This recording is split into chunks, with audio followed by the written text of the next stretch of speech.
Hi, thank you for watching the startup video on the Fujifilm FinePix X100 digital camera.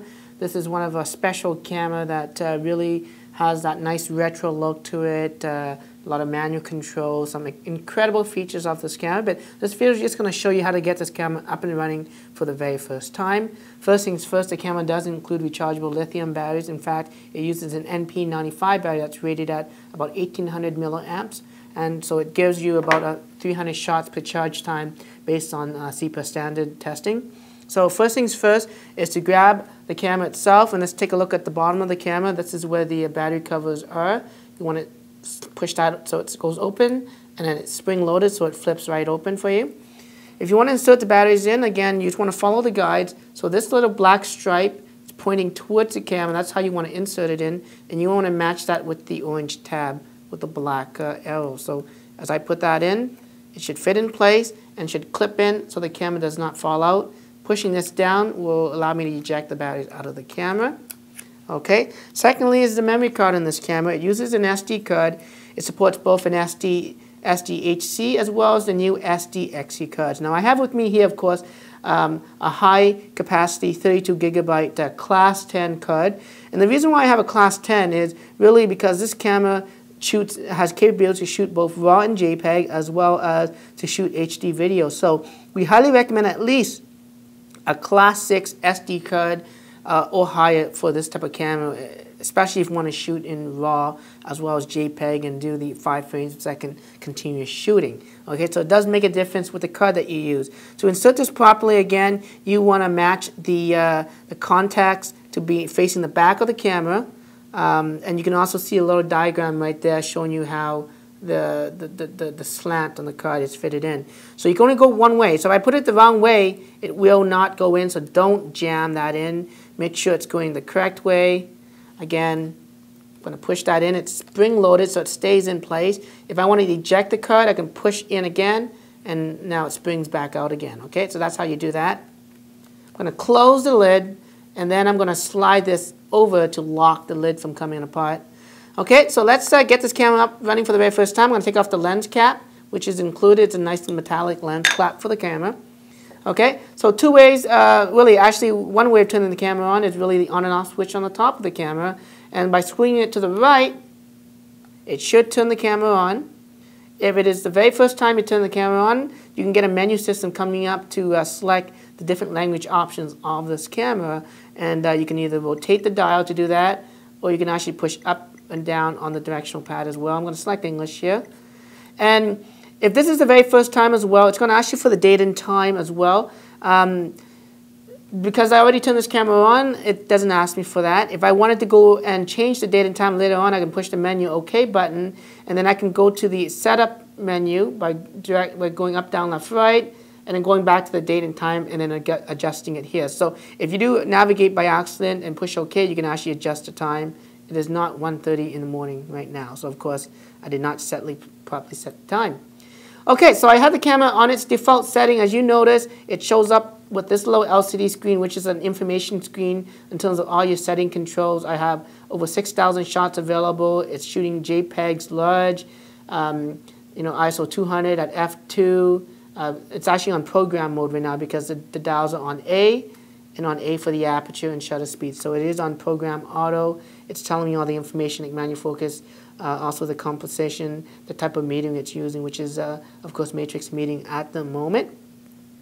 I can use the, as it defaults to, there's an eye sensor that switches over, and if I can try to show you that, which is kind of difficult, you can also see that there's actually, it is a hybrid viewfinder. So this is on the OVF view right now. If I take my hands off of that, it switches back to the LCD screen. So if you wanted to use, of course, the big screen, which I'm going to show you now, you just push the display button, and then I can toggle between the different options. So if I can push it a couple of times, standard, there's a custom setting here that gives me sort of a level.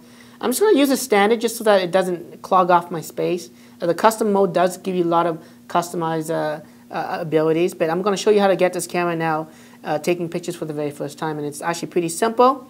To do that, of course, you got a shutter button on the top. You can push it all the way down, and it takes the picture, as you can see. Okay. Secondly, that's sort of a simple way of doing that. Now, if you're basically buying this camera, you probably know that before you take photos, you want to pre-focus by pushing halfway down, so it locks focus, and all the way down to take the picture. Again, pre-focus and take the picture, and that reduces sort of the shutter lag on the camera. Now, quick question is, how do I zoom on this camera? Easily, you walk. So you either walk closer or further away, because the camera is a fixed lens. It's a 23mm lens, equivalent to a 35 on a 35mm film camera. So it is a 35mm equivalency. We're taking some pictures. Let's review some of the images we've just taken. That's the playback button right here. You push that one time, and of course the image that was last shot appears. We can use this dial to rotate to see the pictures, or rotate it backwards. We can also push left and right as well on this command dial, and that will also let us navigate through the different options. If we wanted to zoom in on the image, you can use these buttons on the side here to zoom in and check the focus. As you can see, I can use the left, right directional pads to navigate that screen. I can zoom out again.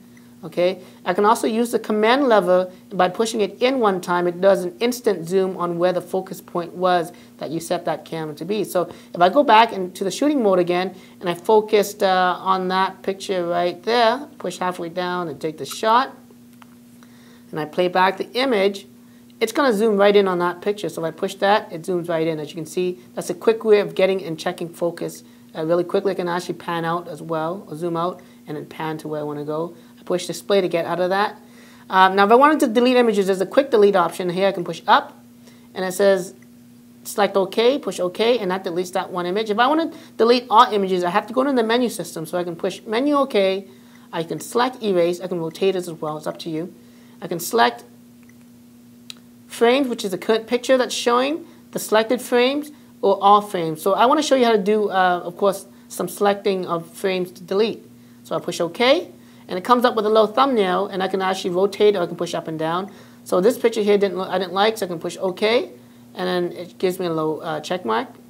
This one I didn't like, I can push OK as well, and also gave me a check mark. Now I can push the back display button, and now I can wipe those images away. It says I have a total of 2 images. I'm going to highlight OK, and those images are deleted. Okay.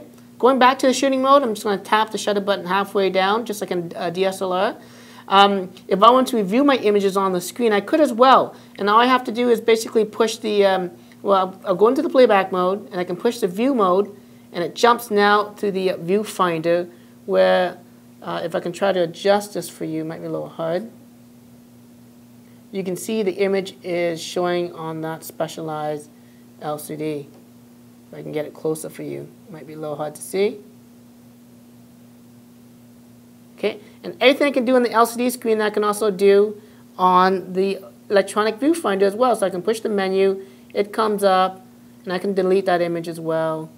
That one there, push OK, it's deleted. Okay, but for purposes, I'm just going to switch it back to the viewfinder here. Let me just adjust my focusing so I can get back to it. There we go. Okay, and I can escape and get out of that. So that's a quick look at how to delete images, take pictures, zoom in on the pictures, navigate to the different view options, like using the electronic viewfinder or using the LCD screen. Of course, the automatic eye finder can also switch up there automatically by doing that. So if I stick my eyes towards here, the electronic viewfinder shows up on that screen right there. Okay. Check out other videos on all the other functionalities of the Fujifilm FinePix X100.